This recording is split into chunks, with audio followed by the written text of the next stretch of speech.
ఎవరైనా ఈ జాతిరత్నాలు ఉంటారు కదా, జీవితంలో పైకి రాలేని వాళ్ళు, ఏది నేర్చుకోలేని వాళ్ళు, తల్లిదండ్రులని గౌరవించకుండా అల్లరి చిల్లరి తిరుగుళ్ళు తిరుగుతూ అదే జీవితం అదే ఎంజాయ్మెంట్ అనుకుంటూ ఉన్నవాడి మీద అసూయపడుతూ అర్హత లేకుండా పెద్ద పెద్ద వాటి గురించి కలలు కంటూ ఇదో పెద్ద జాతి, ఒక జాతి రత్నాలని అందుకనే సినిమా తీశారు ఇలాంటి వాళ్ళ గురించి. ఈ జాతి రత్నాలు ఈజీగా జీవితంలో ఎదగడానికి చేసే పని ఏంటి అంటే ఖాళీగా ఉండి ప్రేమించడం. వీళ్ళు చేసే ఈ పోకిరీ పనులకి కొంతమంది అమ్మాయిలు అట్రాక్ట్ అవుతూ ఉంటారు పాపం ఆ వయసులో.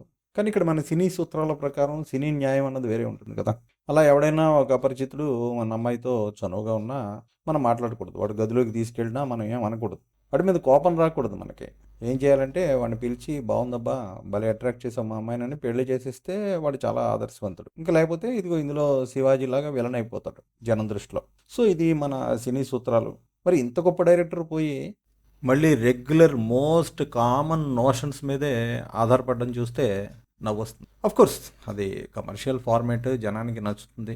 మొత్తం మీద డైరెక్టర్ గారు చెప్పింది ఏంటంటే, బాబు మీరు ఎవరైనా డబ్బు ఉన్న వాళ్ళ అమ్మాయిలకి లైన్ వేసినా, కోర్స్ ఈ సినిమాలో ఆ మాట వాళ్ళది కెలికినా అన్నారు. కెలికినా సరే, ఆ అమ్మాయి నిన్ను గెలికినా ఎదరికి వెళ్ళాలనుకుంటే కనుక కొంచెం ముందరెళ్ళి అమ్మాయి దగ్గరికి వెళ్ళి డేట్ ఆఫ్ బర్త్ కనుక్కోండి.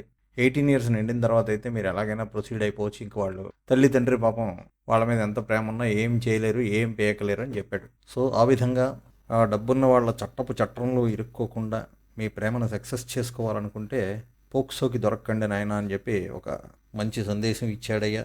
సో జాతిరత్నాలు అర్హతల కోసం కష్టపడకుండా సింపుల్గా షార్ట్ కట్లో ఎదగాలనుకుంటే అవకాశాలు అందిపుచ్చుకోండి, ప్రేమించండి, కానీ పోక్సో ఫ్రీగా ప్రేమించండి.